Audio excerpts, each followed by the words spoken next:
I think it was the art of the deal. The art of the deal had the explanation that said, look, real estate will always be a local game. Yes, you can have all of the money and the networks and great bank facilities, but the guy who's on the ground and knows the history and can make the connection is the guy who's really going to play it. So on the continent, without borders and post-COVID, we're able to jump on our machines and interact and have a chat.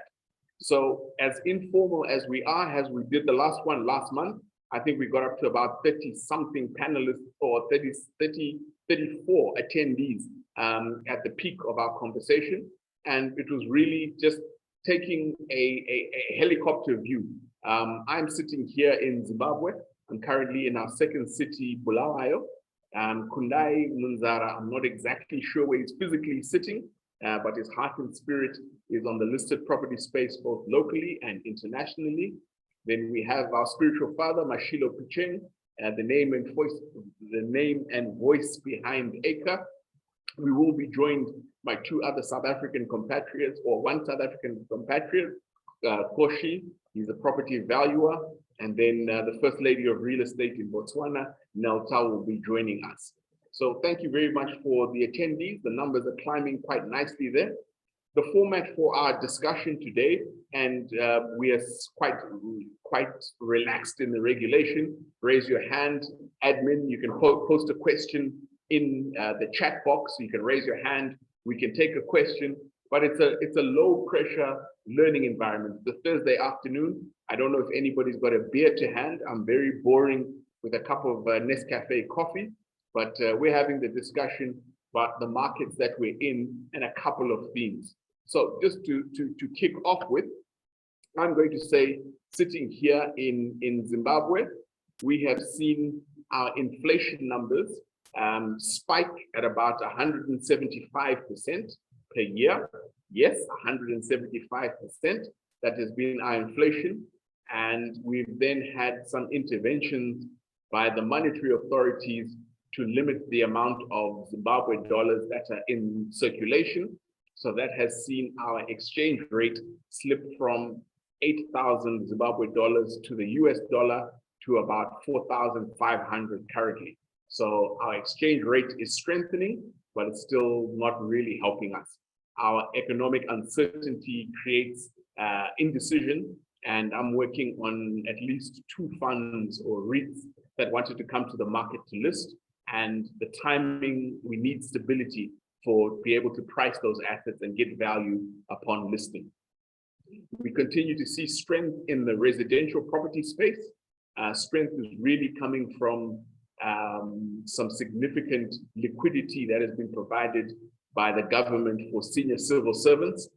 Senior civil servants have been given the approximately 8 million Rand housing loans to go and buy houses. So with constrained stock, prices have solidified and properties are trading in the $300,000, $400,000 price range, US dollar price range, based on that available finance. In the commercial space, we see activity where we had a recent downtown sale where a listed fund sold a property to the government, about 10,000 square meters. They achieved the price of about 7.4 million US dollars. If you put that into rands, we're probably looking at about 130 million Rand for a historic building. The plans are, I believe, to convert that into a 5-star hotel with a Chinese investor. In the listed space, we have one listed REIT on our exchange that has performed well. It listed in Zimbabwe dollars in November 2022. The unit price then was 28 Zimbabwe dollars. The current trading price is 280 US dollars. So that's 1,000% appreciation in about 6 months. They continue to attract interest and they're trading quite nicely on the exchange. In terms of companies on the exchange, we're seeing mergers and consolidations where at a fund level, a particular investor has acquired increasing stakes in listed vehicles. So if you're from Zimbabwe, you would know the transaction where the main investor in CBZ has looking to consolidate interest in Mashonaland Holdings, as well as in the First Mutual Group. So we're seeing consolidation on the listed space. So the traditional property counters that we've had there are being bought out. So last year or 2 years back, we would have had 4 property counters on the market. We're now down to 2, but those 2, one is definitely likely to be subsumed, and we'll see how the last one is there. On the REIT space, I'm currently down in Bulawayo at the REIT conference for Zimbabwe. We have 7 licensed REITs, but market uncertainties and the timing of us coming into the market like this, at this time, we're taking a wait and see approach. We do have 23 August next month being our election date, where we shall put our X's and vote in the government we deserve, ? So that's us here in Zimbabwe. That's our view. Can I tip over to Kundayi? Kundayi, what's happening in your space? Where are you physically, and what's the lay of the land over there?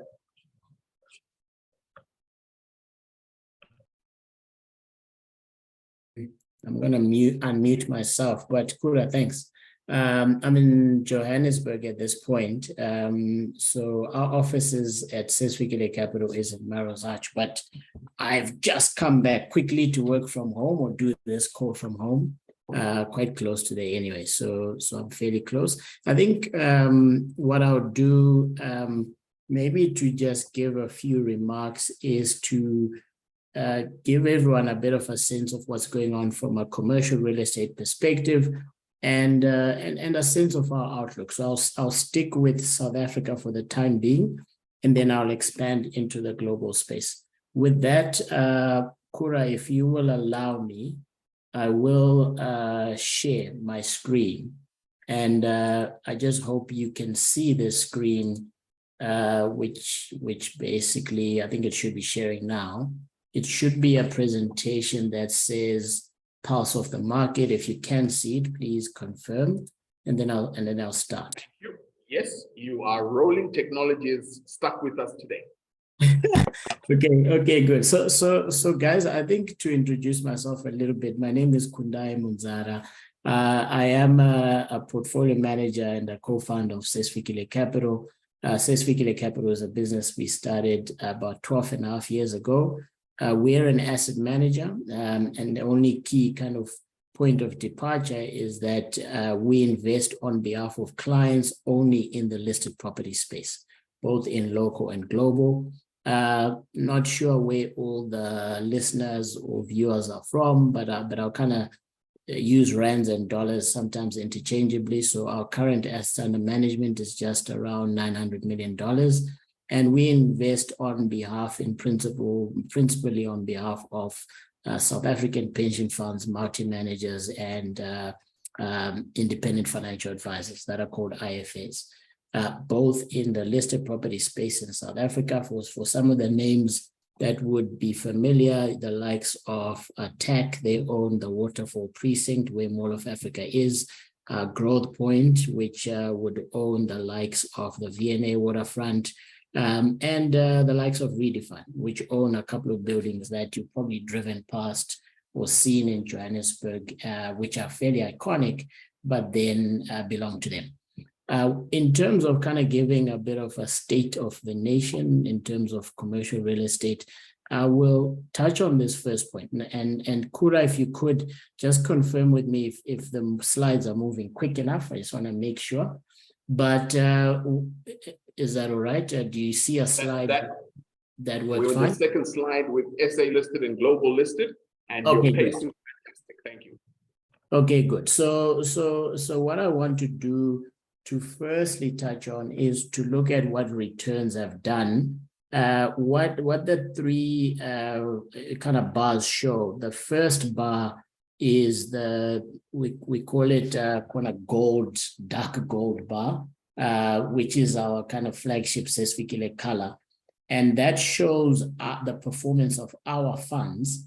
And then the bluish color, I'm a little bit colorblind, but let's call it purple, let's call it blue.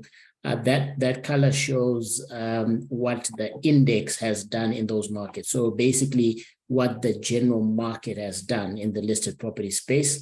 And then the other color, which is I think a purple as well, just shows our performance of our funds relative to the indices. So on the left-hand side of the page just shows the SA listed property sector over the last 12 years has actually delivered a disappointing pedestrian return of about 4.8%. So call it 5%, which is probably just higher than, let's say, inflation over the last 12 years. South African inflation has probably averaged 4-ish% over that period, 4 to 5% over that period, and our sector has done just north of inflation. However, our funds, we're an active listed property asset manager. We've delivered around 8% per annum, so that's in excess of inflation. That's on the SA listed property strategy side. And then if we look at the global listed property funds, same story.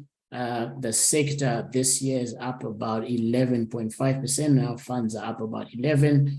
Over the longer term, the funds have done about 4% per annum. Our funds have done about 4% per annum. The index has done about 3.7. So fairly pedestrian, better over last 6 months and over the last 5 years versus over the last 7 years, if you're talking global property. So where does that leave us? So if you were to look at it a different way, you could say property has done a little bit better than inflation and better than GDP growth, but property cannot run away from GDP. So effectively, we're kind of like a bellwether of what the economy is doing. And in South Africa, the economy has been relatively modest or flat over the last, I would say, 8 to 10 years. So one should not expect major outperformance out of property in an economy that's been pedestrian. Now, if I look at the South African listed property space, to give you a bit more information, what are we talking about? We're talking about a sector that is about 394 billion in assets, billion rand in assets. So that's kind of the size of the market. 394, let's divide it by 18, it's about 22 billion US dollars. And there are about 21 companies to choose from. And if you look at the see-through exposure, what are you buying? You're buying retail, which is shopping centers, large and small shopping centers. Offices are only about 15% of the exposure, with the balance being industrial. That's warehouses, not necessarily factories. And then you've got some hotels, self-storage, and residential. So some people would have driven around, have seen red boxes that say storage. That's a listed property company in our space that is a self-storage REIT. In addition to that, although the companies are listed on the JSE, only about 50% of the underlying real estate bricks and mortar is actually in South Africa. You've got the balance in Central and Eastern Europe, that's mainly Poland and Romania. Then you've got Europe and the UK. So Europe, we're talking kind of Germany, a little bit of Spain, a little bit of France as well. And you've got the UK, which is the see-through exposure. So that's what you're buying. If you're talking about buying the South African index, 49% of companies are diversified, meaning they've got office, retail, industrial, and other. 43% are pure retail and 8% are pure logistics and self-storage. So where are we in the state of fundamentals? Maybe to answer your question directly, Kura, the retail sector, which is the biggest part of our listed property sector, is actually in a good space. Despite a slow economy, despite high inflation, despite load shedding, higher petrol prices, and all the kind of bad news that's come at us over the last couple of years, the consumer continues to be quite strong in South Africa, and the retailers continue to expand space. But the good thing is that there hasn't been too much supply of new shopping centers, which has meant that all the retailers looking to expand space can only do that in existing shopping centers. What does that mean? That has led to a vacancy rate of about 3.3% in the listed property space. On an overall basis, that vacancy number is about 5%. So it's actually not bad. What we've also seen, which is a chart at the bottom, it shows the gross rent to sales ratio. What that means is how much rent is the tenant paying as a percentage of their total sales. And that number continues to shrink from 2020, where sales collapsed in the year of COVID, and then the rent to sales ratio went up. Now we're seeing that number go or trend to about 7%, which is a number we last saw in about 2013. So what does that mean? That means that it is more affordable for the tenant relative to their sales to be in that shopping center. Now that's good news, because what that means is that for the landlord, if your tenant can really afford the rent, then your ability to hike rates or rents has increased. And we are starting to see evidence of this, where for many years we saw rents falling in this space, and we think that the tables have turned and the tide has turned in the South African retail space. What we see in the office sector is a little bit opposite. So good retail, terrible in office, 15% of the sector, but vacancies are about 16% at this point. Rental reversions, which is basically what rental reversions measure, is what is your new rent as relative to expiring rent. If the new rent is lower, you've got negative reversions and vice versa.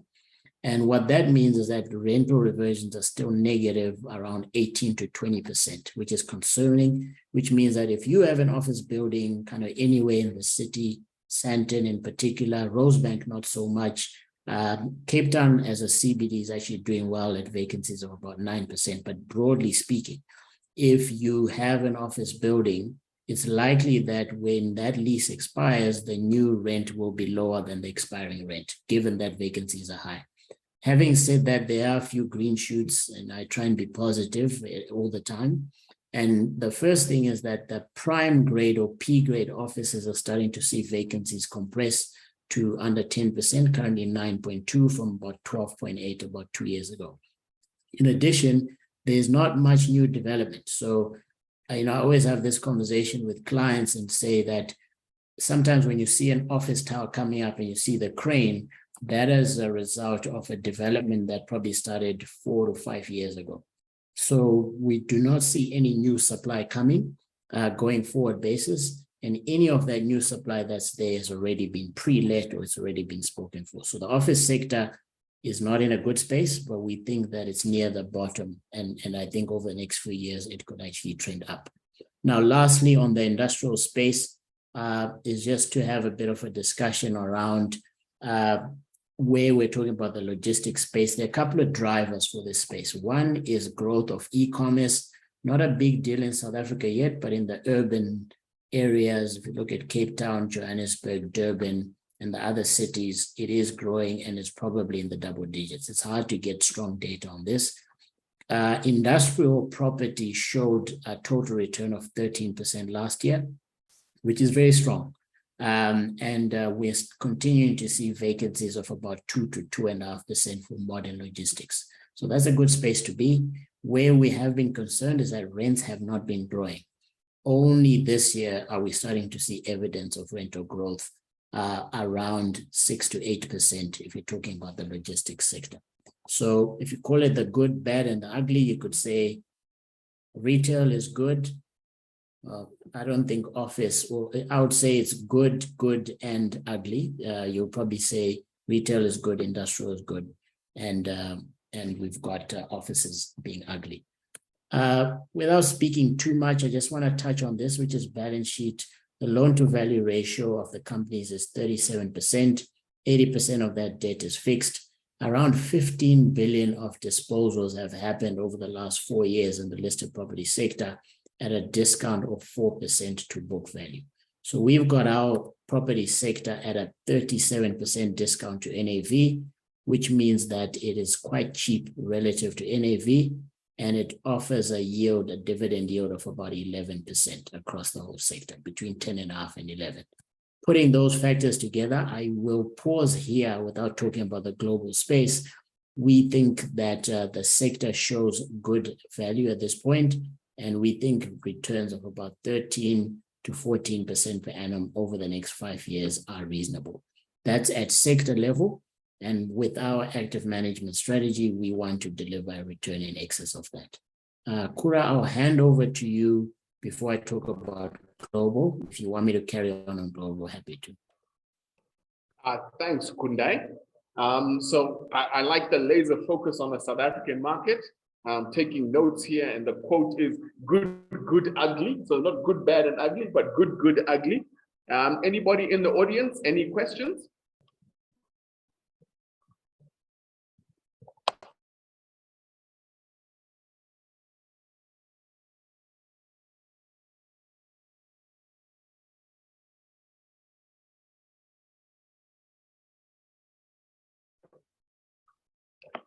All right, I am not seeing any raised hands or no questions that come through.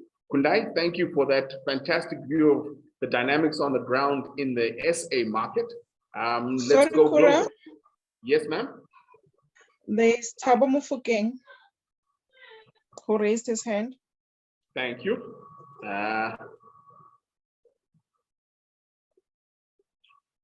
Thank you. Okay, reading, I've got a question from Tinashe. I'll get to Tabo's question, I'll give him the mic. But Tinashe is asking, is there any information on the development of data centers? I know some South Africans have been heading out of SA and looking in West Africa and East Africa, perhaps even getting to REIT status. But Kundayi, have you heard of any data or development in this specific asset class? The short answer is yes. So we have started to see a little bit of investment in the data center space. So here's what's happening. There's a lot of investment happening in the data center space, not just in South Africa, but across the continent. One of the big players in this space is Africa Data Centers. However, the US players, Equinix, Digital Realty, have also come into South Africa via investments in Terraco, and also there's Vantage.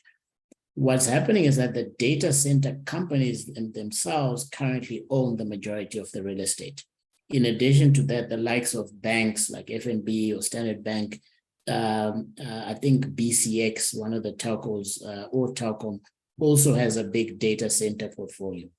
Over time, the natural evolution of that is that the real estate will be spun out to a REIT, and then the data center operator will continue with their operations. What we are seeing is two REITs, Growth Point and Attack, are starting to become quite active in the data center space to the extent that on Waterfall in Midrand, Attack is developing, I think, 2 data centers for Vantage where they will own the real estate. We don't yet have a specialized data center sector within property, within our sector, but I think it's coming. Thank you for that answer.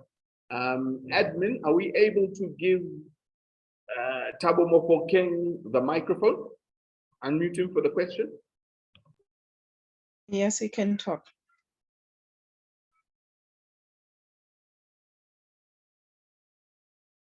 Hi, Greg, can you hear me? Of course. Hey, Munzara, how are you? I'm okay. Guys, Thabo is my ex-colleague, so I know him very well. Fantastic. Thank you so much for such a great presentation. It's quite interesting as a theme that I've picked up on the retail sector. I'm quite happy that you've actually touched on that on the SA context, that notwithstanding inflation and that type of pressure that we've seen with the Russia Ukraine war and everything and all the pressure that's come on, the rural and township and probably even the your CBD retail has also continued to perform. What are you seeing, in so far as the cap rates for those particular segments? And I know retail is quite broad, but maybe with a little focus on the rural, township and CBD retail, are we seeing any movement, improvement, re-rating on the yields or cap rates? Because they've really performed quite well in the past, call it 18 months. Yes, Thabo, good question. So what we are seeing, although there's always a long lag between anecdotal evidence and when you see it in a report, right? But what we are seeing is that the cap rates for rural retail in particular continue to compress. It feels crazy or counterintuitive because we've seen interest rates go up, bond yields go up. The economy is not very strong, but that segment of retail continues to see lots of capital chasing it. So what we have seen, there are a couple of reasons for that. One is that what the COVID period showed or demonstrated was that, although the shopping mall was the kind of the flashiest in the grouping, that the average shopping center probably has about 60+% discretionary retail, which is fashion and kind of goods that you would buy, not out of necessity, but out of desire. The strip center or the rural retail typically it's a smaller center and a big chunk of that retail, 80% plus, is necessity-based retail. So what that has meant is that asset class within retail outperformed during COVID and has proven to be more stable.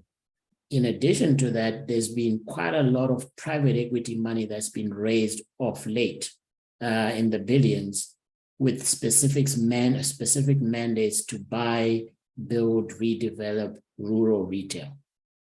So you almost have a limited amount of assets and you've got more capital that's there, plus those that were fortunate enough to hold on to those assets are saying, why should I sell what kind of saved me during that COVID period? So cap rates in that space are actually going down, valuations are going up. If you talk general retail, cap rates are going up, valuations are coming down. No, awesome, thanks. And then I don't know, Kura, if I'm allowed for a second question. The mic is yours, my brother. Knock it out. Cool. Before we go to the rest of the world, the parastatal / government segment has almost gone to the doldrums and probably sitting at junk status at the moment. What's next in terms of this particular sector? Is this whole thing of sovereign underpin really a myth, or is it something that we can see in the future kind of coming back, or is it really a sector, particularly in the office environment, that we could say it's quite a risky bet for investors? And I'm talking particularly a lot of the listed counters that have got exposure to government and parastatal in their office portfolios. Okay, I think I want to be clear.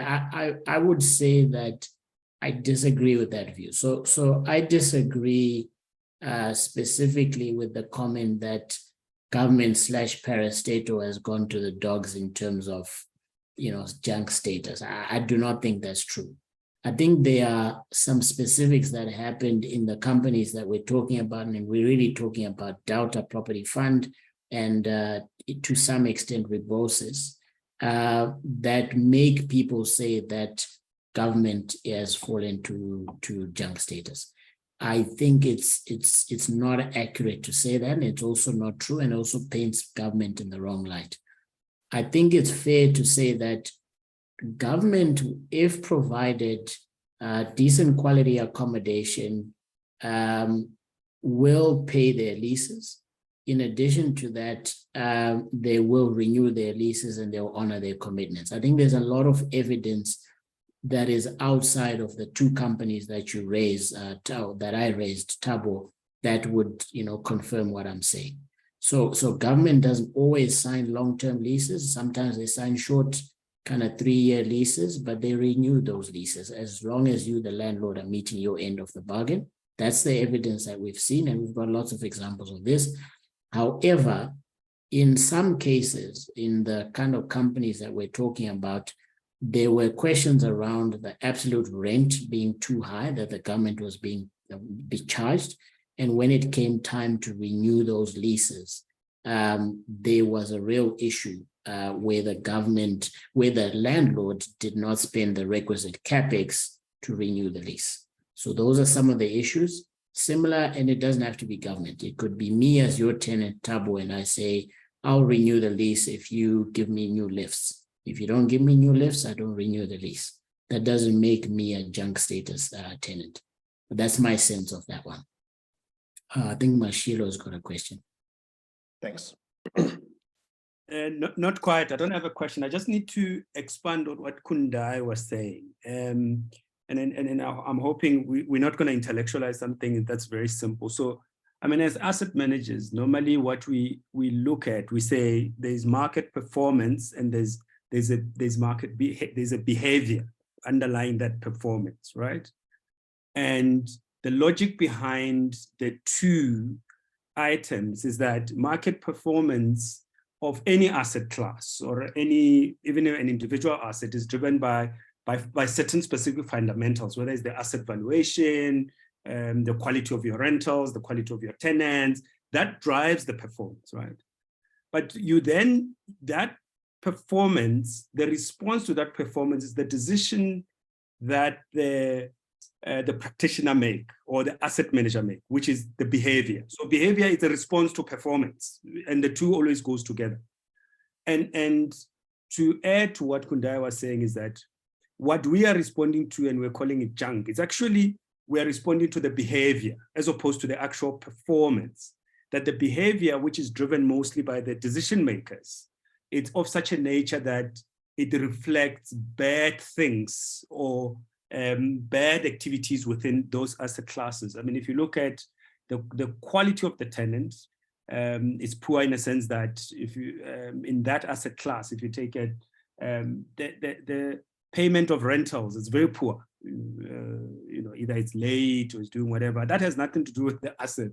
It just has to do with the behavior or the bad or the good or bad behavior of the decision makers within that asset class. As a result, it reflects itself in the performance.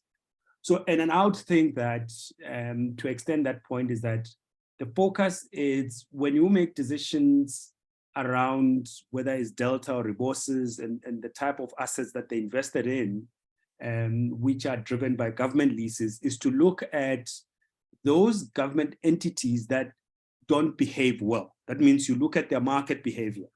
And not all of them behave the same way. There are government leases which are performing because the behavior, the market behavior, that drives that performance is actually in line. Whether you're looking at the PIC portfolio or you're looking at some of the SOEs, their assets are performing because the decisions that are driving that performance or that behavior, it's solid. So in most instances, I think that what we tend to forget is that, and in what we tend to not analyze fundamentally is, and we do it for the private sector. So when you look at any private sector asset, if I look at Growth Point, I look at the assets, the underlying assets, and I look at the performance of the price relative to the underlying asset. But I also go and look and say, who's the asset manager? What's the team behind that performance? Because that team drives the performance, the behavior of the team or the experience of the team drives that performance. We tend not to do that quite a lot on this particular asset class, which is driven by government leases. We don't do a lot of looking behind to say, what is the team that drives this particular portfolio? And because we don't do that a lot, is that we then become very superficial around the things that are the fundamentals that drives that particular market. I know in the UK, every year there's a report that we pull.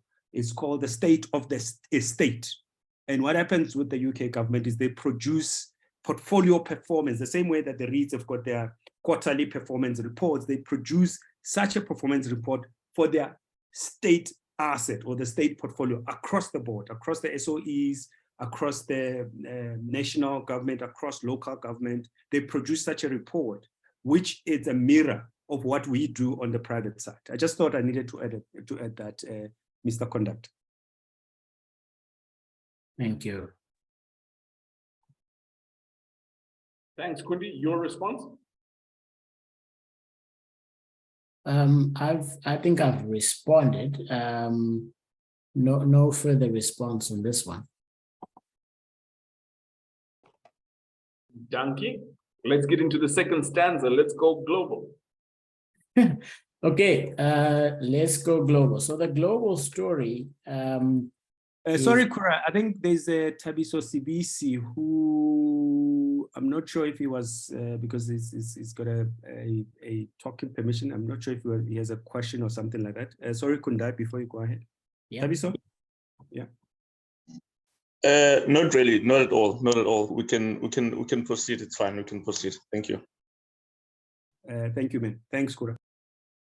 Okay, before you can go ahead, there's a question from the Q&A, Kura, from, I think, Pastor, I think. Yeah, Patson Paraza. Patson, my brother, I believe in Gaborone. Yeah, we were at University of Pretoria together. Welcome on board, brother man. So what is your opinion, Kundayi, on the future performance post-COVID of the logistics, particularly warehousing property market in Africa? Thanks for that. Generally positive. There are a couple of reasons for that. So also, I always say, saying Africa, you almost have to be super specific on what you're talking about, just really because, similar to any continent, similar to Europe, similar to the US, if you think of it as a continent, the different states or countries are very different. So, and they're developed different. But if I wanted to maybe pick a few hubs, and I would say, if we're talking rest of Africa and we say outside of South Africa and we pick Kenya and we pick Egypt and we pick Nigeria and maybe countries surrounding that, if I think of it in regions, I think one of the most exciting areas is probably Kenya. And my reasons for the excitement is that there is, I think, a step change in the quality of product that the tenants are demanding to improve their logistics or operations. So I think what the Kenyan government and private sector are doing is spending, I think, a decent amount relative to before on infrastructure, mainly roads. And what that means is that you can kind of move the goods easier from one point to the other without as much traffic. And what that means is that the third-party logistics players who before would not have really considered those markets. Think of DSV, think of DHL, think of all those guys. They're in those markets, but what I mean is the investments in those markets could increase. Means that they now, because of the infrastructure rollout, see real opportunities in places like Kenya as other distribution hubs for them, if you're talking about East Africa, into the other Eastern African countries. What that means is that there's more demand for high quality A-grade logistics assets. And I think there are guys at ALP, African Logistics Properties, who are one of the kind of stronger players developing A-grade good quality space. So I'm extremely positive. In addition to that, places like Kenya have always kind of led on the continent from a technology perspective and adoption. And I think things like e-commerce, if the infrastructure is there, starts to grow. As we've seen globally, e-commerce growth has meant that we've seen massive growth in demand for logistics warehouses. I'm less knowledgeable on Nigeria, but I think because of the high kind of commodity-driven nature of that economy means that the industrial space has a lot of opportunity, the population are good, but they need to spend more on infrastructure, and I think they need to diversify the economy a bit better. So I would be more positive on East Africa. I think I'll be positive on Egypt, less positive on Nigeria at this point, and extremely positive on South Africa for similar reasons. I hope that helps.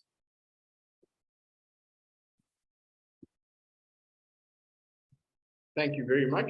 I don't want to sound like a South African Parliament speaker, calling point of orders. But yeah, you waited a little bit to get onto the international part of your presentation. I've got a second question coming through. I'm going to take that as the second question, and then I'll let you get on with the international part. Tawanda wants to understand, he says, hi Kundayi, can you briefly provide an overview of the student accommodation sector performance, if you've got insight into that? Yes, so I've got insight both in South Africa specifically and the UK, if we're talking about student accommodation. In broad terms, the South African story has been a mixed picture, and that's my sense looking at it. So what has happened is that there's been a lot of demand for student accommodation, simply because every year, there seem to be more students, or certainly a big population of students coming into universities relative to the stock that's being built, or purpose-built student accommodation. In addition to that, and this may be reversing, is that the introduction of NSFAS. I've forgotten the acronym, but it was basically an agency that was set up to assist students with their funding, and accommodation being one of the big ones, meant that there was almost like a government guarantee, so to speak, for students that couldn't really afford, or students without means. They could apply for NSFAS funding partly for their accommodation, and you, the landlord, effectively almost had a government guarantee. So what happened is that there was a lot of investment into NSFAS related, or NSFAS rate student accommodation. And unfortunately, what we hear is that there is a little bit less money available from a NSFAS perspective.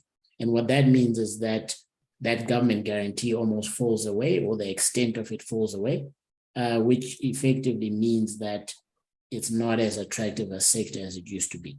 What we also realized during COVID, the previous thinking was that that sector is extremely stable, because you've got students every year for 9 to 10 months of the year.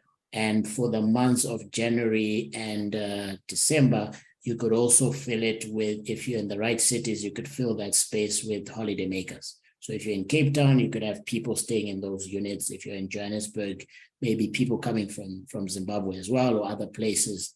During Christmas, they could stay in those places. So you could almost fill the beds throughout the year. However, when COVID happened, a lot of those students who had signed up for accommodation went back home because there were lockdowns.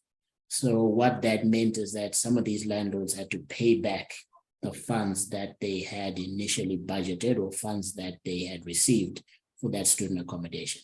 So the sector is not as defensive as it initially was viewed to be. Almost like an opposite to what we spoke about in the rural retail, where those centers stayed open because they were necessity. Student accommodation did not have that opportunity. Looking forward, we are less optimistic on the space. There is a need from a student perspective for purpose-built student accommodation. I just don't think you can build it well enough at the price point that the average student can afford. The story in the UK is similar in that we invest in our funds in a company called Unite Group. The UK continues to attract almost like a high share relative to its population of students from China, South America, Africa as well. And I think the UK is the second biggest student market, effectively student accommodation market outside of the UK, of the US, because of the demand from the international students, and China, obviously. How can I forget China as demand for UK education? What that has meant is that the student accommodation market has been extremely stable. In the UK, I think inflation is running in the 5s, as at yesterday has been running between, call it 5 and 10% over the last 12 months. Interest rates have gone up, which has meant cap rates have gone up in almost all sectors. In student accommodation, those cap rates have stayed stable. Plus, the growth in rentals has actually managed to kind of keep up with inflation. So it's been a very good sector. Where the bottleneck is that the current UK government is tightening up on the immigration rules around students, which could be a bit of a problem for student accommodation operators. So that's a bit of a risk to look out for. Thank you, my leader. Okay, so what I'll do in the next few slides is just touch very briefly on the global listed property market. I spoke a little bit about the South African landscape. It will be a slightly different presentation because in South Africa, I spoke about 3 major sectors forming almost 90% of the total exposure. In the offshore space, you've got 16 plus different sectors. So we won't have time to go through that. It'll be the good, the bad, the terrible, the ugly, the great, and all of that stuff. We don't have time for that, unfortunately. But just touching on the global listed property space, when we talk about the global listed property market, we're talking about global developed markets, and it's really a choice and specialization. And why I say that is because you've got a ton of choice. You've got 8 different regions to choose from. The US dominates at about 60%, 60 plus. UK, Europe combined is about 14%. Then you've got Japan, Hong Kong, Singapore, Australia, and Canada. So North America is almost 70%. The rest of the world is the remaining kind of 30 to 31%. We've got a lot of choice, different currencies, different economies, different regions, different drivers, but you also have a lot of sectors to choose from. So as I said, in South Africa, we're talking about 3 major sectors: office, retail, industrial. In the international space, global space, we're talking about 16 plus different sectors. So industrial is the biggest. We're talking about warehousing at about 16%, or housing, sorry, is the biggest at 17%. Industrial closely at 16%. And then you've got diversified REITs, office REITs, all of this stuff. This is a market that is a value of about $1.5 trillion US. And there are about 360 companies that you can invest in. So it is vast. You've got data centers. Someone had a question about data centers. That is a sector which is about 7% of the market, which is 7% of 1.5 trillion is a pretty large market in itself. What's important, and this is important to think of the evolution of the South African REIT space. Kura, you spoke about the Zimbabwean REIT space or REIT market, and how these sectors almost evolve towards the US and also the global norms. Back in 2000, this sector was 89% office, retail, industrial, and apartments. Those are called the core or traditional sectors. That was 20 plus years ago. Now, those 4 sectors only consist of 49% of the total exposure. So as those sectors have almost stagnated or shrunk, we've seen more sectors coming into prominence, like data centers, like single family residential, like healthcare, like freestanding retail or lodging, which is hotels. So we've just seen a growth in the other sectors, which is going back to that story about lots of choice around currencies, regions, lots of specialization across different sectors. What is interesting is, this I find fascinating, because if you Google commercial real estate, global commercial real estate, I think 8 out of 10 times you will find out headlines that are happening in the office sector. So we just picked up a few kind of, global headlines. American offices are half empty. Office real estate is getting kind of ugly. Distress in office, why office buildings are still in trouble. If anyone has a dinner conversation or a drink with someone over the real estate market, people tend to talk about offices. However, I think context matters, because offices only consist of 9% of the total real estate exposure. So they grab 90+% of the headlines, but they're 9% of the exposure. It is very easy to not invest in a single office REIT in the global space because you've got so much choice. I just wanted to make sure that people kind of understand that.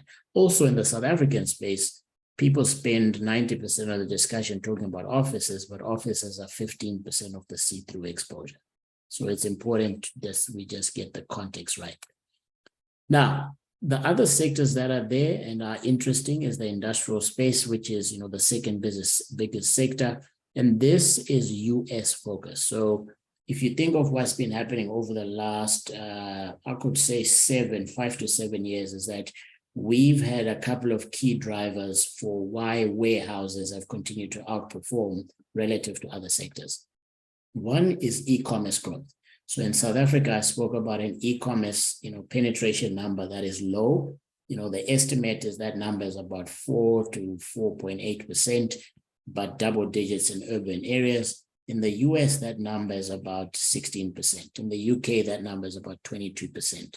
In China, which is the leader, that number is close to 30%. In Europe, that number is between 8 and 15%. In Spain, it's closer to 8. In Italy, it's close to 8. In Germany, it's close to 15%. There's a little bit of a mix between the different countries. So as e-commerce continue to grow, we've seen demand for warehouses grow, almost a direct impact. In addition to that, what's also happening is that a lot of the retailers, the third-party logistics operators like a DHL or a DSV or I think Kundayi to some extent, all of those players have been modernizing their supply chains. So as they have been modernizing their supply chains to remain competitive and be able to deliver the goods on time, they've demanded modern warehouses versus the old kind of sheds that they were in. And then the other thing that happened just after COVID or just during COVID was that we had the bottlenecks in the supply chains. So China in particular was opening and closing and continued to open and close even up to, I think, beginning of last year. What that meant is that supply chains were severely disrupted. And I think a lot of us would have seen in the news, there was, I don't know if it was the Suez Canal, it was one of the canals that were blocked. And that caused all of us to almost receive our goods a bit delayed. So what that meant is that a lot of companies decided to say that instead of having China as the only place where you have your manufacturing, we need to store more goods than we would normally do. Before it was just-in-time inventory methods. Now it was just-in-case inventory methods. So what that meant is that warehouses needed to be bigger. In addition, what people would do now is instead of having a good ship just from China to somewhere in the US, I don't know why Milwaukee comes to mind, but let's call it Milwaukee. What they would do is have a few other locations where they'll have warehouse, which has created massive demand for the space.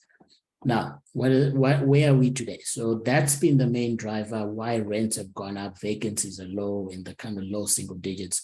But where we are now is that supply has started to catch up, as always happens, as you know, it always happens. The only thing that is putting the brakes on future supply is that the cost of money and the availability of money has gone up tremendously over the last 18 months. But there is a lot of supply in the US.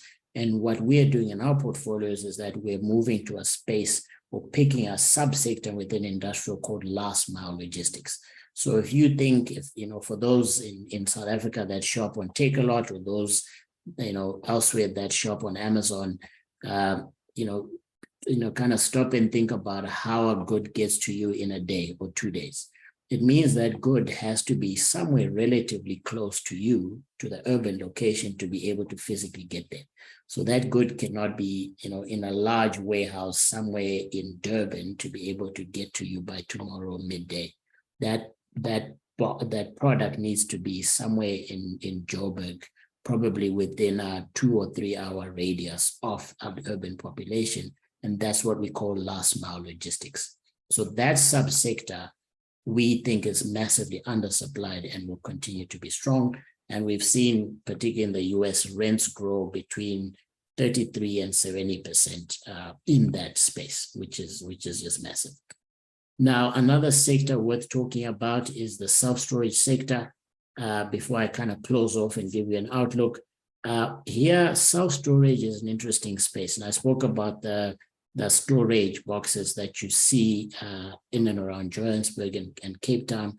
But self-storage as a sector is largely driven by non-cyclical drivers, which almost happen irrespective of whether we have a strong economy, weak economy, bull market, bear market, whether there's confidence or not. And those issues, are fairly sad, and people call them the 5 Ds of self-storage. That's death, divorce, dislocation, destruction, and downsizing. So what typically happens is that, a couple gets into their 60s and are now empty nesters. They realize that their house is too big and they want to downsize. But what do they do with the rest of the stuff that they've accumulated in their house? They put it in self-storage. Destruction, it's hurricane season in the US from about August. What people do is that they, in anticipation of the hurricanes, they put their stuff in self-storage. And the people who have stuff in storage do not take it out. People get divorced, they want to keep a couple of things, and one moves into an apartment and they move some of their stuff into self-storage.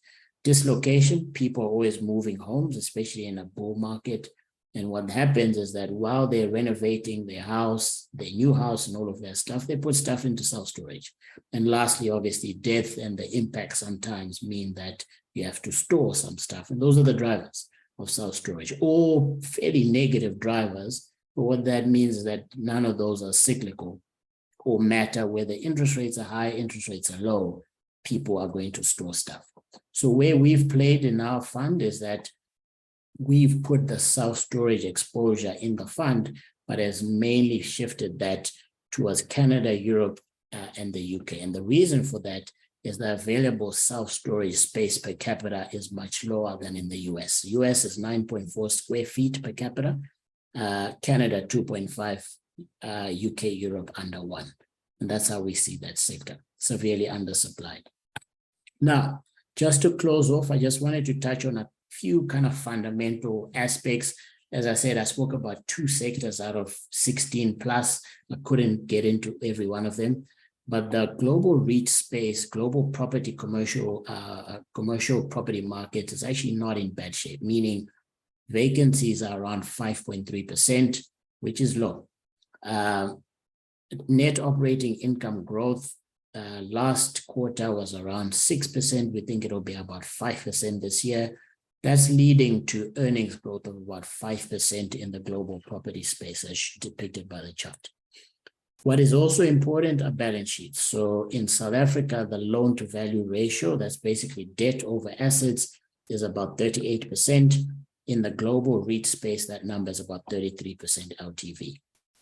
If you look pre-global financial crisis at about March, April 2008, that number was 46%. And as values fell, that number went up to about 60%.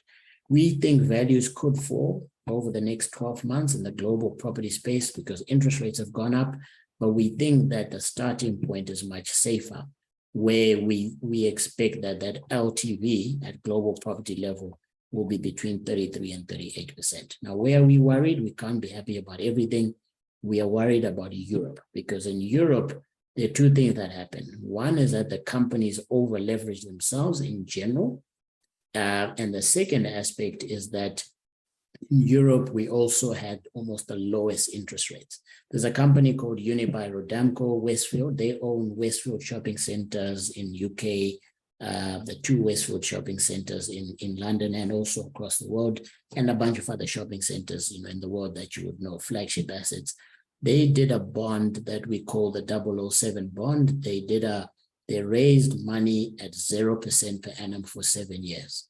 No coupon, no interest for 7 years at 0. When they refinance that loan, that will be at about 4 to 5%. And that's a problem for their earnings. So those are things to watch out for. Now, to just close off on the global property space, we think fundamentals are decent. We think the valuations are okay. Relative to equities, we think the global property space is actually very attractive. And we also think the balance sheets are in good shape relative to the global financial crisis of 2008, 2009. Putting those things together, we see a dividend yield of 4.5% for the global property space. Not bad. It's $1 dividend yield.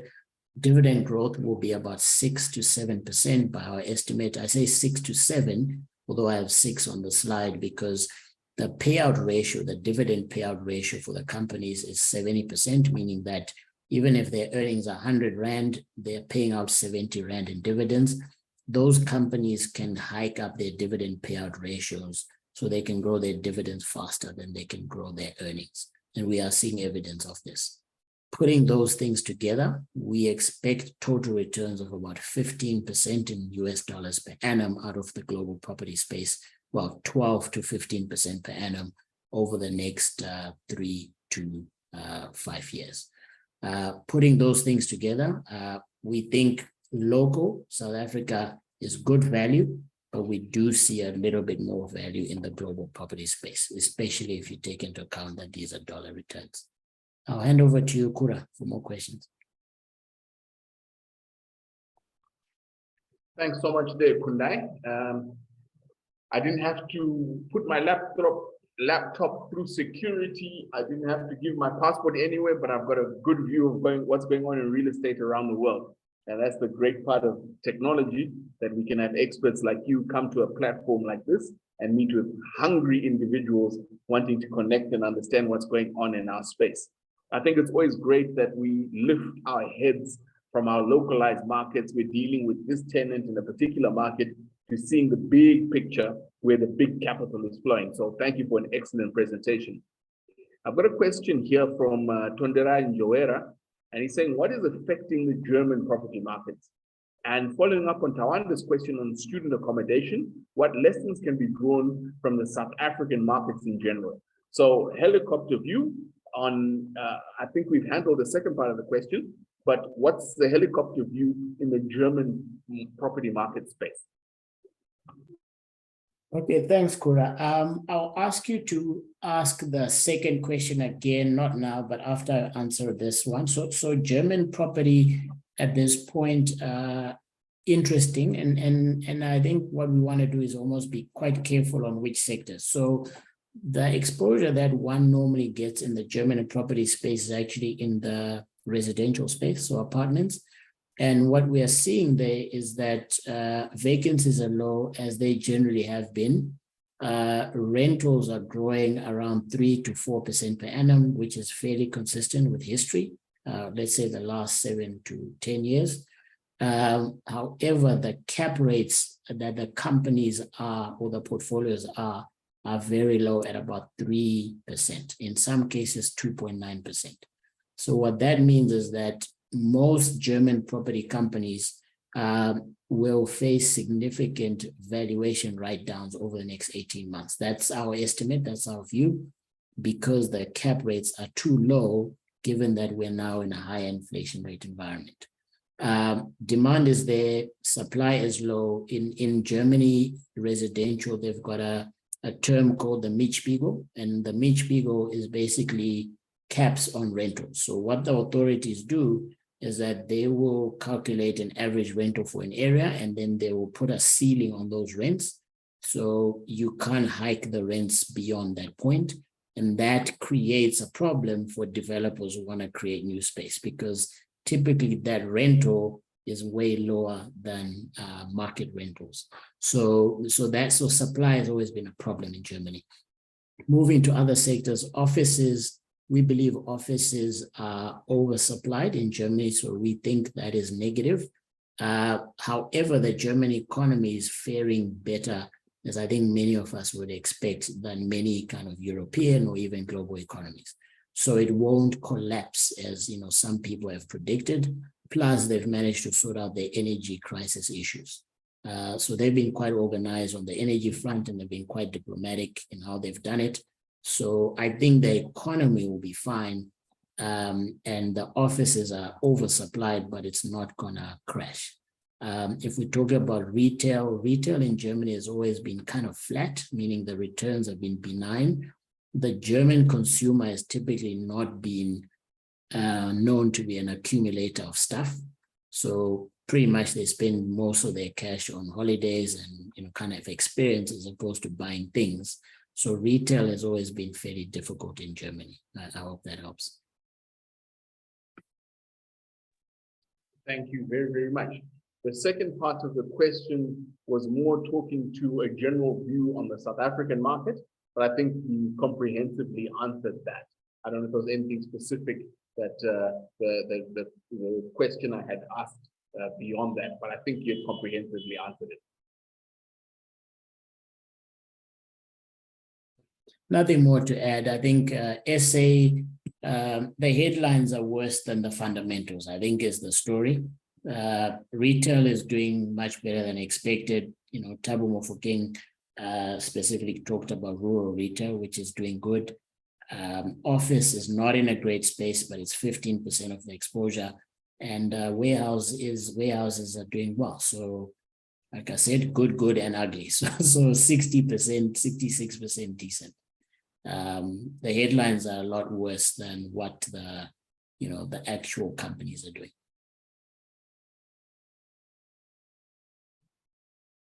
Thank you very much. In our 37 participants, I can't see a raised hand. I don't see a question in the chat box in the international space. Any questions for Kundayi? I'm going to pitch one. Kundayi, with the Rand, it's been quite something. You touched 1974 about to 17 something, now back above 18 post the interest rate hike or interest rate flat today. What is your view on a Rand position going into these international assets?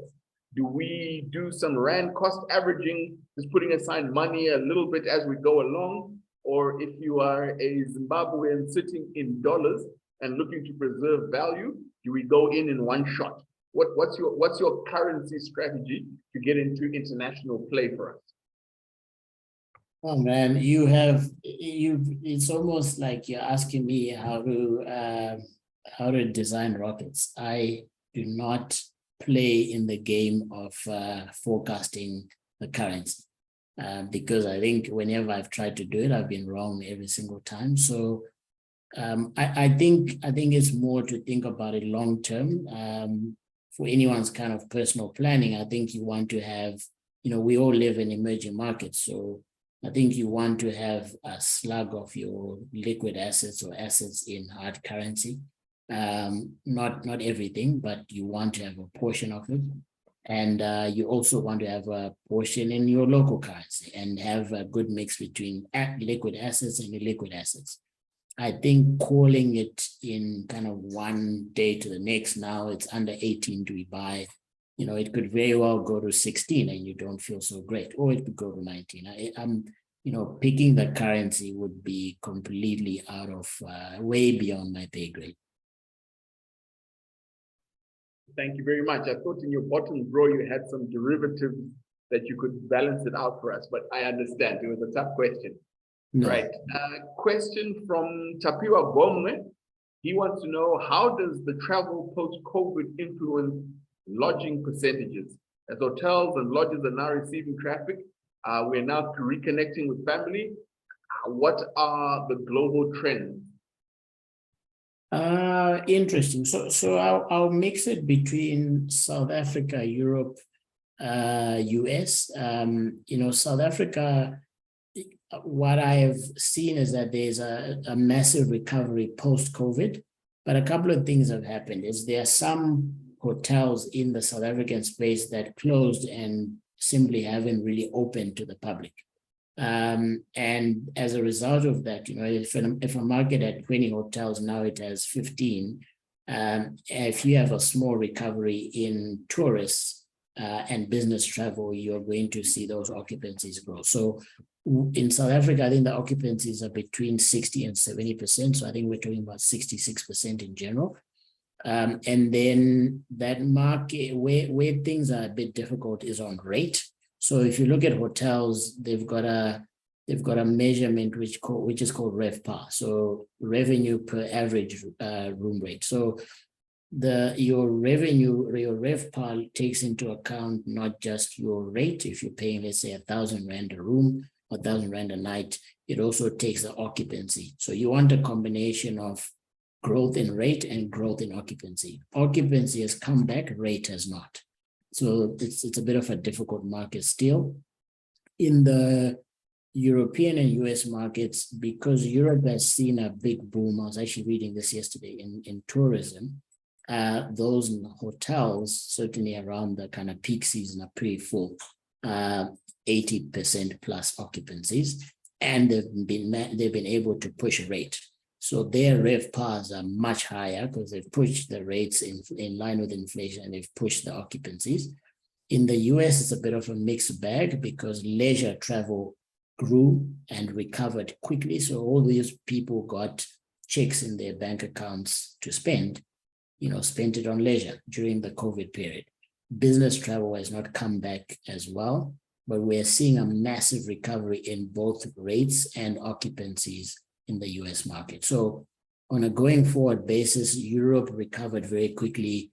South Africa remains a little bit difficult, and the US is still on a big path to recovery because you're getting the combination of rate and occupancy growth. Occupancies are about 70% at this point. Thank you very, very much. I'm taking any further questions from the floor for Kundayi.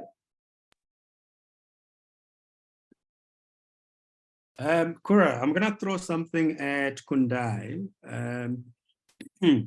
If you look at the South African REITs, right? I was at a conference recently and somebody was saying that, and I'm testing whether he believes that that particular perception is true. One of the analysts made a statement that the current listed portfolios are performing at 17%, around 17% of discount to valuations. In addition to that, if you look at I think Merchant publishes the research reports for the REITs. The market looks like it has recovered, but if you look at just the price only, that recovery, it's only up to the level of, I think, around about just the pre-2012, around about between 2008, 2010 level, the pre-REITs levels. So we are not back to the levels that we were in 2019 or the pre-COVID 2019. So we're sitting at the same level as where we were in around 2008, 2009. So those two statements suggest that the underlying assets are still struggling to perform. As a result, you're not able to get the price. Would that be a fair interpretation of that performance? I mean, you made the statement earlier to say we have recovered, things are looking good. Whereas on the other hand, that recovery, there's a lag in it. Yeah. So the short answer, yes. So there's the recovery that I speak about in my slides is an operational recovery at kind of asset level, right? The assets in the property space. Now, when we come to share prices, you put correctly, we are still at a massive discount to where we were in 2019. There are a couple of reasons for that. One reason is that in the years leading maybe 2015 to about 18, the listed property sector, there were some bad behaviors, quite simply, in that the prices went so high because there was a lot of money being pushed to REITs that had anything offshore, because there was a lot of money effectively leaving the shores of South Africa. So there was almost like too much demand for offshore assets in that case. And any REIT that had offshore earnings in Europe, in the UK, tended to outperform just because people were, call it, running away from the rand. So that was, call it, artificial demand for the assets, artificial demand for the shares. So that's a share price issue. Another thing that has changed is that the cost of capital, the discount rates, the bond yields have changed and they've gone higher. So even with the same cash flow, if you're discounting that at a higher discount rate, you're going to get a lower share price. So although operationally we have recovered, one should not anticipate a short-term recovery in the shares until the cost of capital, changes, or the earnings actually go up higher to, higher than a pre-COVID level. I hope that makes sense. It does. If I look at our own portfolio, right, we've got a BLK asset solutions. We've got our own small portfolio. There's some stuff that if you bought a share, a growth point in March in Feb, you would have bought it at like around 14. Right now it's around 11. Yeah. And if you're one of those skittish players in the market, you start wetting your pants. And across the board, the real estate funds have their similar thing, whether you look at Equitas, you look at whatever, there's just one or two that are just operating on margin, like Bowen, because of, as you said, the residential sector by itself has proven to be very resilient. But what do we anticipate? If I look at let's use the Lightstone report in terms of inflation forecasts relative to total return. So if you look at total return against the bond yield, it looks good. But if you look at the same metric against the inflation, the indicators, the forecast show us the inflation with an upward trajectory, meaning that you should expect a deterioration in your total return. And then that means the ability of your price to, the share price to improve is going to take much longer. What is your anticipation in terms of that recovery? Are we looking at that to be, because we're not looking at the inflation recovering soon. I mean, it might have stabilized, but when we look at that, as I said, relative to the share price, does that mean we're in for a long haul, or we should be expecting some green shoots soon? I think we are anticipating green shoots, but I want to be cautious because so inflation came out yesterday, and it was, for the first time in a long time I'm talking South African inflation, within the 3 to 6% band. So I think it came, 4.9 or something like that. So inflation is actually coming down. I don't think it's going to collapse all the way to kind of 3, but I think it will probably hover between 5 and 6 and be now in control. It's true for global US inflation. That number came at 3.1. European, UK inflation, the stock market was up tremendously yesterday because inflation, I think, was 5.5 from like 8. So global inflation is coming down, partly base effects, partly actual, real, cost of goods going down. Services is where the trouble is. So inflation is coming down. I don't think we should expect inflation to shoot back up. If that happens, it can happen. I think we'll be surprised. But the next move is what happens to bond yields. So the bond yields currently at about 11.5% in South Africa have been seen to be severely overshot, or let's say too cheap, or they've been sold too deeply. If you see 100 to 150 basis points drop in the bond yield, let's say the 11.5 goes to 10, you will see property prices shoot up massively in the double digits. The when is the difficult part. At fundamentals level, I think we are looking better than we've been in a bit. At kind of macro level, that's where we need the bond yields to move. If you want to, kind of pin me to some times, I would say that it's probably within the next 6 to 12 months that we'll see bond yields start to move lower, mainly driven by the US market, because that's the bond market that really matters the most. If that one goes down, bond yields across the world start to go down. All right, thank you, Kura. I mean, the one market that we haven't touched today, and I know you asked the question right at the beginning around, is, what are the new areas of development?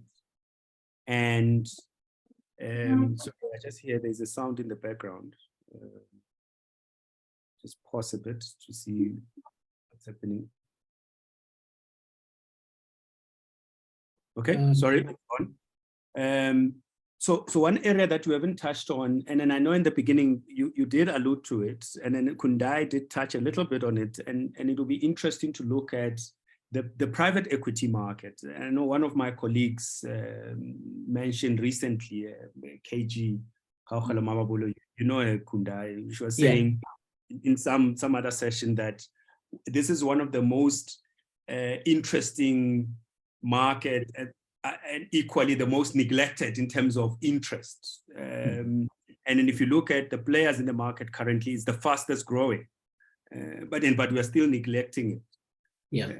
And the performances that you're getting out of that market and ideas around, we need to now to begin to bring it above market. If we're in marketing, we'll say it must come above market, because at the moment it operates below market. So what do you think? I mean, this thing is driven by two things, right? It's driven by money, availability of money or availability of capital.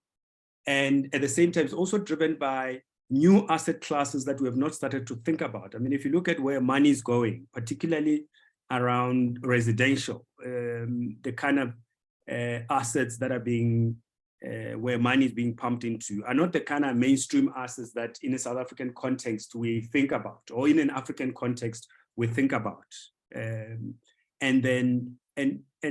me and you, the guys that go and look at numbers and says, what do the numbers mean? And we must make sense out of them. At some point, we need to, I don't know how we're going to do it. The Americans have done it. They've got unlisted REITs. Do you see us moving in that direction where we begin to start having unlisted REITs? There were a conversation in the past around unlisted REITs, but it died a slow death. I suspect that it's one of those that we might have to go back to. It's my opinion, and I'll be glad to hear your opinion around us going back to start focusing on unlisted REITs, which means it will allow us to flesh out what's happening in this particular segment.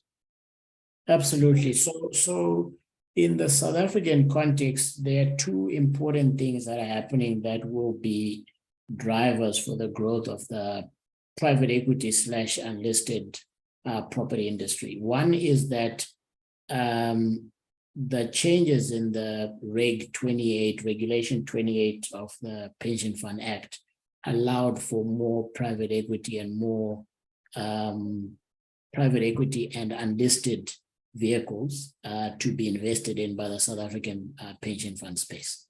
That's a big thing because it allows those trustees and those consultants to allocate more to the sector. Secondly, what we've also seen, to your point, Mashilo, there are certain sectors that are dormant or not available in the listed property space that you can't access, that I think we can start to develop and access in the private space. Data centers was mentioned. Self-storage in a bigger way was mentioned. Healthcare, which GrowthPoint does already. They do it in a private vehicle where they have a bunch of hospitals across the country. Student accommodation, which GrowthPoint is doing as well, right? So Reg 28 will be the thing that changes the game from that perspective. And if you look at precedent globally in the markets that I've spoken about, there is a massive institutional grade private equity / unlisted property market in all these markets. And there's no reason why South Africa wouldn't follow suit, or Africa in general. So it's coming. It's just a matter of time. And you need the right, jockeys to pull together and set something like that up. We are working on something ourselves, but until we find kind of the right timing, the right opportunity, we're not gonna mention. Just a second, I'll ask Kgoshi, Sasa. That's where a lot of the sound is coming from. Kura, maybe you can put them on mute, or maybe they could just mute themselves.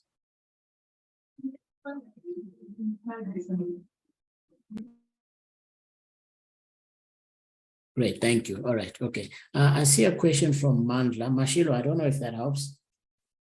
Yeah, no, it does. There's a follow-on, but that follow-on is a slightly different. Just take Mandla's question and then I'll follow on. Hi, everybody. Thanks, Kundayi. My question is around student accommodation, and I must say I was a bit surprised by your sort of reserved demeanor around that. You've got GrowthPoint has been talking about, well, they're setting up a student fund. Aris is doing stuff around student accommodation, and DBSA is putting money into it. And just considering sort of long-term what's going to be happening to student population, I would have thought that the market would be a lot more buoyant than what you seemed to describe.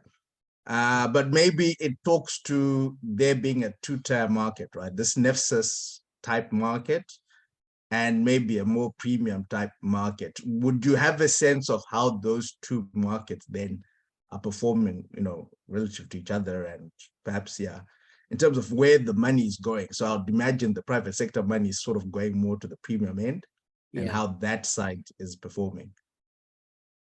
The premium end has been doing quite well because, as I said, Mandla, and I would agree with you in that when you look at the thesis and you say these 4 factors should lead to outperformance of student accommodation, less supply than demand, that's true.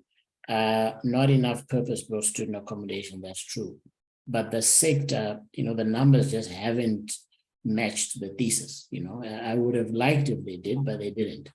And now going forward, answering your question is, I do think that the premium end will do very well. So I know a few developers that are, putting up student accommodation, purpose-built student accommodation in Stellenbosch and around UCT, aimed squarely at almost the premium end of those markets. And that seems to have strong take-up. But the trouble with, I think, playing the premium game is that there's only a limited amount of people that can pay that price point. And, in 2 or 3 years, if you can develop quite quickly and that market will be saturated. Where you actually want to play is the mass market, which was called the NSFAS market. But, with this issue around NSFAS, which I hear, but I don't have all the details, it could cause a bit of a problem for developers in that space. But the need is still there. That's the point I'm making. All right. No, thanks a lot. Look, Yeah. There's around, numbers gets thrown around. There's around 2 billion that, give or take, that the DBSA is sitting with that needs to be deployed in that sector. Some of it is currently being deployed.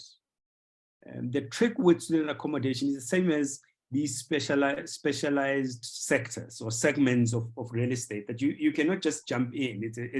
It's a form of residential, but it's got its own specifics, right? Yeah. And where you jump in, you need to know the dynamics of where you are. So there's a premium market, there's a middle market, and there's a NSFAS market, which is middle to low end, and then the players in each of those markets, the product that they deliver, it's also driven by, your premium market is driven by your middle to high income. It's a dad with a student at Stellenbosch. They can afford, instead of paying for university accommodation, they can afford an apartment. So that where the premium market comes in. And that, some research was done, I think it was done by IFC, where they averaged to say that the amount of stay, it's about close to about 3.5. That's the churn that you get in the premium market, 3 to 4 years, those sort of contracts churn, but they're real contracts. Whereas if you look at the NSFAS market is not driven by churn, it's driven by the levies from NSFAS. So depending what those levies are set, it drives then the development, or both the demand and the supply. The developer needs to make sure that they call them packages. The NSFAS package is sufficient that they can have a development margin out of it. At the moment, it's sitting at, I think, about 3.5. There's talks that it's going to go to 4. But you absolutely have no control in that market. You are at the mercy of some externality that you can't control. So as a private developer, hence that is very slow. As a private developer, if you don't have a contract in hand with some university or some tertiary institution, you are definitely exposed at the low end. Whereas at the upper end, you don't have to deal with the externalities that you deal with. Majority of them are within your control, or at least you are able to manage within your own environment. And that's a very tricky product to deal with. It's not an easy product. You have to know what you are dealing with, and there are players that are in that market that knows how to deal with. One of those things, I attended a presentation by GPF, and they were saying, for them, distance to institute, the guys that have failed, they didn't fail because the product was poor. They failed because there is a particular margin in terms of location that you have to be in within distance of the institution that the product works. If you're outside of that margin of distance, the product doesn't work. Being in this industry, I don't know what that margin of distance is, but they're able to calculate it to say outside this, whatever kilometers it is, the product doesn't work. Doesn't matter how good it looks. It doesn't matter how well packaged it is. It just doesn't work. And those are some of the things that I think that as this product emerges, we become much more smarter about it. I think it will work. And you're quite right, Kundayi, about it is easier to do it in the premium market because the fundamentals in that market are similar to the normal residential with just one or few adjustments that are very specific to that segment. And those fundamentals are static, you are able to do, and then you can be able to convert from just student accommodation to a normal residential product in the premium market. You can't do that at the lower end. Yeah. Thank you for the banter on that, gentlemen.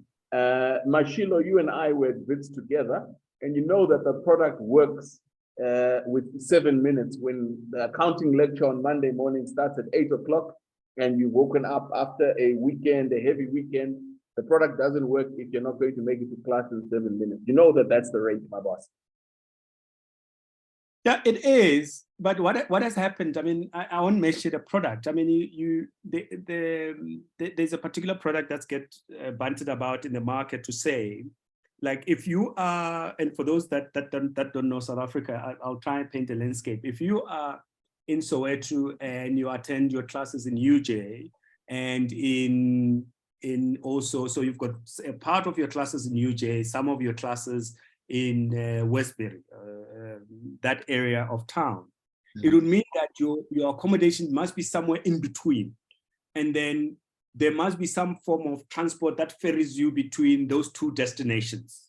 So what has happened is that 7 minutes has translated in another product that needs to be attached to it, so there's a product that you must attach that translates the 5 minutes to a reality, whether it's transport, whether it's a bus. So you as a provider, you're no longer only responsible to make sure that I'm in class in 7 minutes, you are responsible to make sure that the package of me being in class is provided for. Now, so it's no longer about just me being a private developer of real estate. I must also understand transport logistics. I must understand all of these other things that are externalities, as I said, which you don't necessarily have control over to make the product work. You know, I mean, there are guys who are developing student accommodation in the middle of nowhere, you know, and they work purely because they're able to get those externalities right, so that they can meet that 7 minutes. Because that 7 minutes, not only in the current terms met by virtue of just transport, some of the things is about, you know, online schooling, how does it impact the product that you have provided, you know, what sort of technologies are in the building and all of those kind of things that as a developer, when we're at vets, when we are taught property or when we teach property, you know, highest and best use. There's no in highest and best use where you assess those externalities. You have to incorporate economics, you understand? So, and that talks to the type of education we need to start building with these new products, whether particularly your private equity investors, because those guys play in products that are not mainstream. And then if you're not able to understand their capital, I mean, you understand the play, you're not going to understand their capital structure. Because if you approach it with the mindset of a typical property investor, you're going to miss a lot. And you're going to think the product doesn't work. Whereas, you know, there's some other things that makes it work that are unrelated to property altogether. Thank you, my leadership. I'm going to ask Kgoshi Sasa to come back in. He's a property valuer, so he looks at a lot of schemes and builds up great data points. Kgoshi, can you come and talk to us about the student market with anecdotal or observed evidence? Good evening. Yes, thank you very much, Kura, for having me. Mind my voice. I'm trying to recover from this thing. But to add on to what Kundayi said, and Mashilo spoke about it as well, is the issue of packaging this student accommodation really goes a long way in really saving one's investment in it. What we have seen in the past, I would say 2 months maybe, we were tasked to do evaluation of about 6 if not 8 properties where student accommodation has been built, or with an idea of converting one into student accommodation. The most recent one being one in Braamfontein. There is one again in Bedrams, and then one next to just almost was Mayfair, one of those where you find them in the middle of nowhere, but for some reason seems to be working. maybe just so I lay the foundation, and let me talk about the one that we did in Bedrams, where what has happened is the accommodation is quite high end, you can say, not very high end, but high end for the area. And they had built it such that it could accommodate 3 students per room. So what then happened is it came and students had to go home, like Kundayi said. They left, but the property was obviously battered because of that. Problems came more than they thought. Now they have to worry about what do we then do now for us to get some occupants in the rooms. Now there's an issue of one having to convert either to bachelor accommodation, type of a studio accommodation, or a 1-bed type of accommodation. And that one, you can agree that you wouldn't have invested yourself having to spend an extra in terms of capex before you can have people coming in, really taking over the accommodation. Because when it started, it was such that one could easily move in 3 students, and end of the month money is coming in, be it from NSFAS or from the students themselves. But now that doesn't work anymore. Now you are at a point whereby if you are still saying I'll stick around with student accommodation, you can only accommodate 1, because they're not willing to share anymore because of them being worried about many ailments that came since COVID. So what we have seen is that guys tend to tend to want to build, sort of go for purpose-built type of structures where they are looking for NSFAS as the main taker of this. And that's where we find the biggest mistake to be coming from. Yes, we know NSFAS seems to be the biggest player in this, but really going out and putting up an accommodation where NSFAS is the main taker appears to be really shooting oneself in the foot. The one that we looked at in Braamfontein, very well, nicely done, refurbished fully, but that guy just doesn't seem to get people in, because the type of product that is being offered doesn't really gel with the type of students that are there. They are looking for simplicity. He's got too many things that he's trying to offer in a unit, and it's found to be vacant. You tell him about evaluation. The cap rates are obviously going to be that favorable. The vacancy rate is high. The rate per room is high. There are no takers for it. So in trying to have a conversation with an investor who's trying to get into the market, and you try and be as blatant as possible with them, the truth regarding this, some guys are not willing to listen to it. But unfortunately for them, like they say, when the carcass is down, scavengers come all over from all corners of the world to try and get a meal from it. So I personally find that most guys are of the view that student accommodation is the way to go, but they are mostly doing it incorrectly, and as a result, finding that they are bringing their fingers on it. So yes, there is a market, a very good market for student accommodation, but you need to be careful as to where, number one, are you putting up such a facility? Secondly, the type of package that you are also putting up. What type of accommodation are you coming in? What type of student are you really looking out to get? Thirdly, coming out and really going the NSFAS route as the main thing, I don't think that would be advisable. The last point maybe that I can make to add, to agree with Kundayi, is on the high-end market, we were involved for some guys with a very small fund. They've got some units in Stellenbosch. Yes, that one there, the median sort of value, the guys are willing to pay about 10,000 per month per unit there. I mean, you can imagine that's a lot for a student. It already talks back to the type of student that you are dealing with, who come from a well-off family that they can afford that. To a point that someone who does a reputable job as a professional can really struggle to rent accommodation there, considering how much they are paying per month. But you find that students are really acing it by staying there for the longest 3 or 4 years. Some stay over for your postgrad type of qualifications. So yes, high end, yes, it will definitely work at any time. But on the middle to lower side of things, that's where you find a one-man show. I retire from work and I feel that with about R1 million, I can step in, buy a house and convert. That's where most of the mistakes are really being seen. But just so I close it, I can confirm that yes, there is a market for it, but people need to be very careful. The things that we are seeing out in the market, some of them, you really wonder how advised a person was, but you then realize that they thought the NSFAS was for everyone and anyone, and unfortunately it's not. it's more a political game, to be honest, when you're talking NSFAS. Most of the guys that are graded by NSFAS have got links of sort with some politicians, one way or the other. So unfortunately, that's not a good way to look at things. So I suppose it's for everyone to decide on how to invest in, but with student accommodation, be very careful. Thank you very much, Kura. Thanks, Kgoshi. I can't let a valuer get off the line without asking what sort of yields are these student accommodation properties trading at? And I know it's a difficult question because you've got brand new stuff from the listed guys, and you've got that 1 million rand, and I'm converting. On my last visit, I came down, I took my son to the Realty Emerald Casino there, but as a property person, you drive around, and I've seen there some quite scary conversions, and the infrastructure can't support. Then I'm an avid reader of South African news reports, and I saw that there was a hiccup in some NSFAS payments to some of these landlords.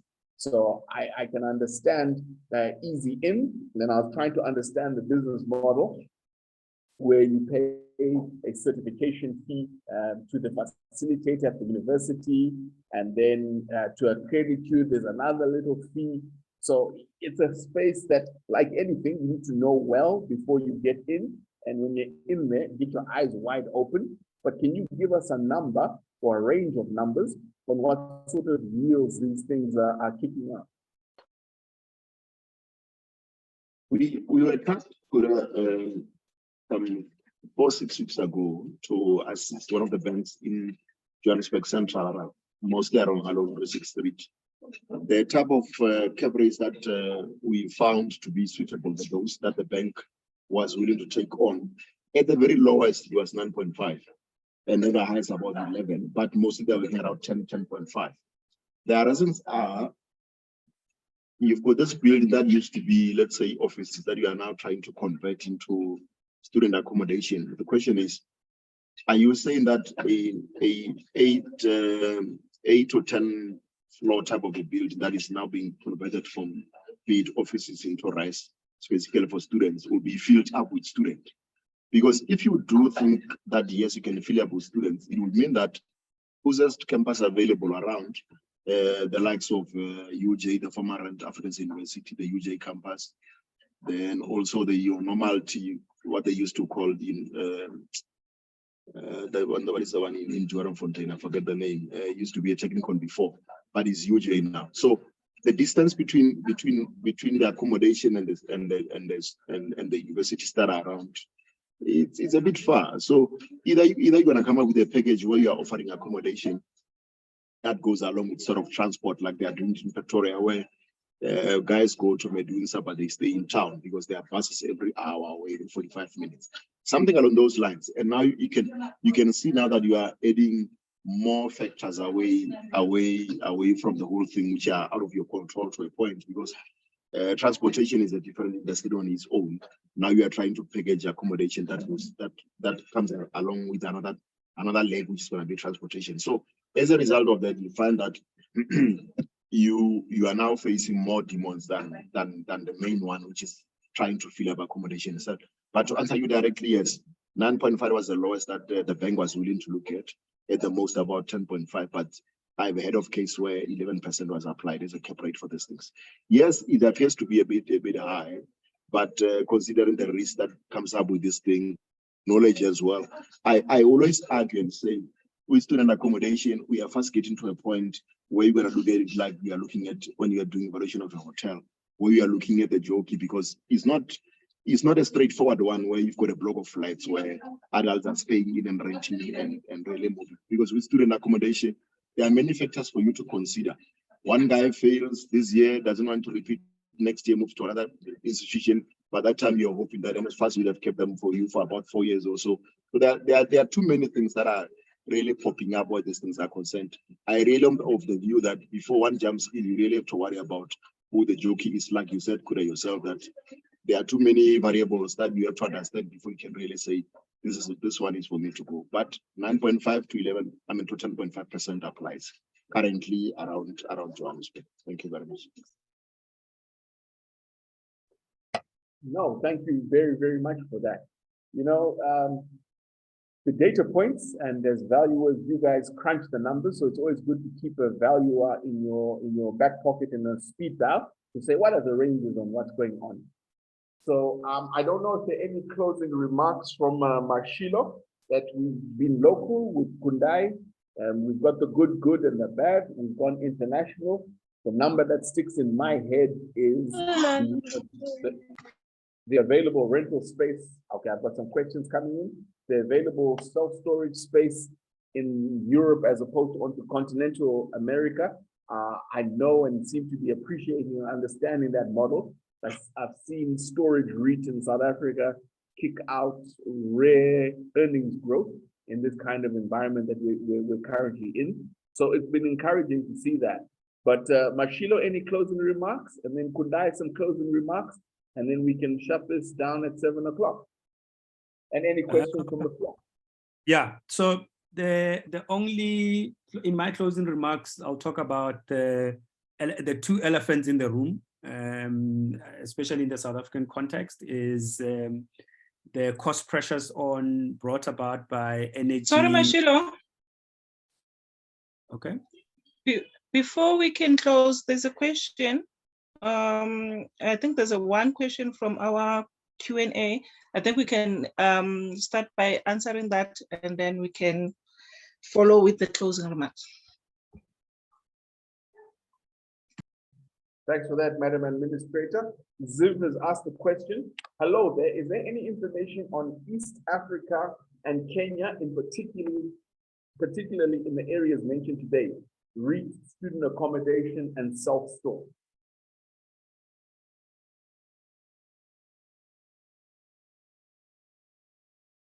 Not sure you can see me. I shook my head. No specific information now. My comments were broad, not specific. No, I appreciate that. No, I was doing some research and I see, I'm not sure if it's the Acorn REIT. It's the first development REIT in Kenya, specializing in student accommodation. It's not something I intimately know. I've just read something for their IPO. I think they're 2 years listed now, but have a look at that as a bellwether in that kind of area. But beyond that, no specific information, Ziv. Sorry about that. Back to you, Comrade Mashilo.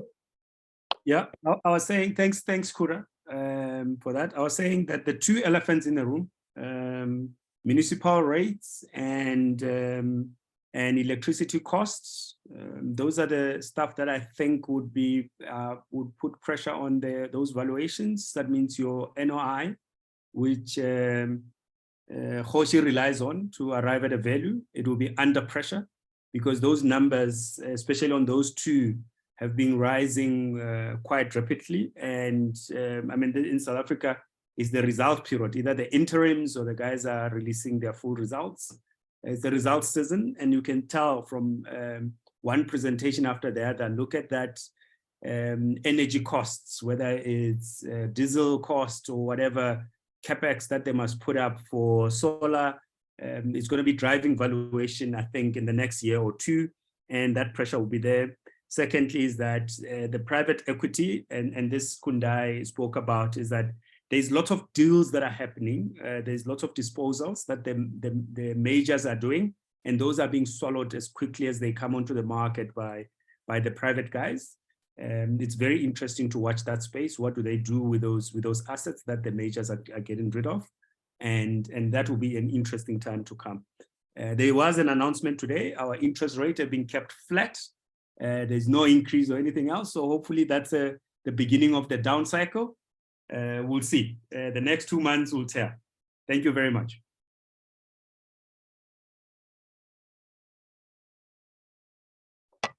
Thank you. Kundayi, any closing remarks? Very few. So I think in the South African property space, again, fundamentals improving, not yet out of the woods. And I think the sector is screening good value. I think in the global property space, you've got much more choice, much more specialization.